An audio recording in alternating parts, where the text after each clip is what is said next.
कराची के मरकज़ में गुल प्लाजा, जो हमेशा लोगों और कारोबार से भरा रहता था, आज एक बहुत ही खौफनाक आग की जद में है। ये सिर्फ एक इमारत का जलना नहीं है, ये एक ऐसा वाक़या है जिसने पूरे शहर को हिलाकर रख दिया है। तो आइए देखते हैं कि आखिर ये सब कुछ हुआ कैसे। तो हुआ ये कि कराची की सबसे मसरूफ़ सड़कों में से एक एम.ए. जिन्ना रोड पर गुल प्लाजा में अचानक आग भड़क उठी। और ये कोई आम जगह नहीं है, ये मोबाइल फ़ोन्स और इलेक्ट्रॉनिक्स का बहुत बड़ा मरकज़ है। जैसे ही खबर फैली, पूरे शहर में एक परेशानी की लहर दौड़ गई। और जब ऐसी तबाही होती है तो सबसे बड़ा नुकसान इंसानी जानों का होता है। अब तक जो इत्तलात हैं उनके मुताबिक 6 अफराद के जाँ बहक होने की तस्दीक हो चुकी है। ये सिर्फ एक नंबर नहीं है, ये 6 जिंदगियां हैं, 6 खानदान हैं जिनकी दुनिया ही बदल गई। लेकिन बात यहीं ख़त्म नहीं होती, बल्कि शायद इससे भी ज़्यादा तकलीफदेह है। 50 से ज़्यादा लोग अभी तक लापता हैं। सोचें ज़रा, कितने ही खानदान होंगे जो इस वक्त किस अज़ियत से गुजर रहे होंगे, अपने प्यारों की एक खबर के मुंतज़िर। ये चीज़ इस सानहे को और भी ज़्यादा संगीन बना देती है। तो सवाल ये उठता है कि आखिर एक चलता फिरता बिजनेस सेंटर एकदम से आग के जहन्नुम में कैसे बदल गया। चलें इस वाक़ये की टाइमलाइन को ज़रा समझते हैं, ताकि पता चले कि आग शुरू कहाँ से हुई और फिर इतनी तेज़ी से फैली कैसे। ये टाइमलाइन देखें। सब कुछ शुरू हुआ 17 जनवरी की रात तकरीबन 10 बजे, जब आग लगी, और फिर पूरी रात ये आग फैलती रही, इतनी तेज़ी से कि काबू से बाहर हो गई। फायर फाइटर्स को 24 घंटे से भी ज़्यादा लगे इस पर काबू पाने की कोशिश करते हुए। अब सवाल ये है कि आग इतनी तेज़ी से फैली क्यों। इसकी सबसे बड़ी वजह थी दुकानों में पड़ा हुआ सामान, जो बहुत ज़्यादा आतिशगीर था।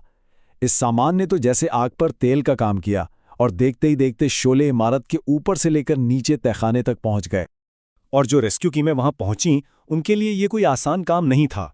एक तरफ तो इतना शदीद धुआं था कि सांस लेना मुश्किल था, और दूसरी तरफ हर लम्हा ये डर था कि कमज़ोर होती इमारत कहीं गिर ना जाए।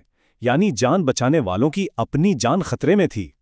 अच्छा, अब जरा बात करते हैं साने की असल कीमत की, कि इसने इंसानों की जिंदगियों और उनके रोजगार पर क्या असर डाला है।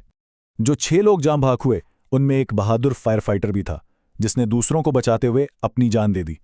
इसके अलावा दर्जनों लोग जख्मी हैं, और जैसा कि हमने पहले जिक्र किया, 50 से ज़्यादा लोग अब भी लापता हैं। ये आदातो शुमार इस सानहे की संगीनी को वाज़े करते हैं। और अगर माशी नुकसान की बात करें तो उसका तो अंदाज़ा लगाना ही मुश्किल है। 1200 से ज़्यादा दुकानें, सोचें 1200 से ज़्यादा दुकानें जलकर राख हो गईं। ये शहर के इतने बड़े तिजारती मरकज़ की मुकम्मल तबाही है। और ये सिर्फ दुकानों का नुकसान नहीं है, इन दुकानों से जुड़े हज़ारों दुकानदार, इनके मुलाजिमीन और उनके घरवाले, इन सब का रोज़गार एक रात में ख़त्म हो गया। इसके जो असरात होंगे वो बहुत लंबे अरसे तक महसूस किए जाएंगे।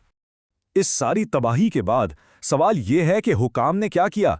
चलें अब सरकारी रद्द अमल पर एक नज़र डालते हैं। तो हुकाम ने इस सूरत हाल से निपटने के लिए 3 बड़े कदम उठाए। पहला और सबसे ज़रूरी कदम था रेस्क्यू ऑपरेशंस को पूरी ताकत से चलाना। साथ ही मुतासरा खानदानों की मदद के लिए फ़ौरन हेल्पलाइन शुरू की गईं, और तीसरा, इस वाक़े की तह तक पहुंचने के लिए तहकीकात का हुक्म दिया गया। ख़ास तौर पर वो ख़ानदान जो अपने प्यारों को ढूंढ रहे हैं, उनके लिए ये हेल्पलाइंस बहुत अहम हैं।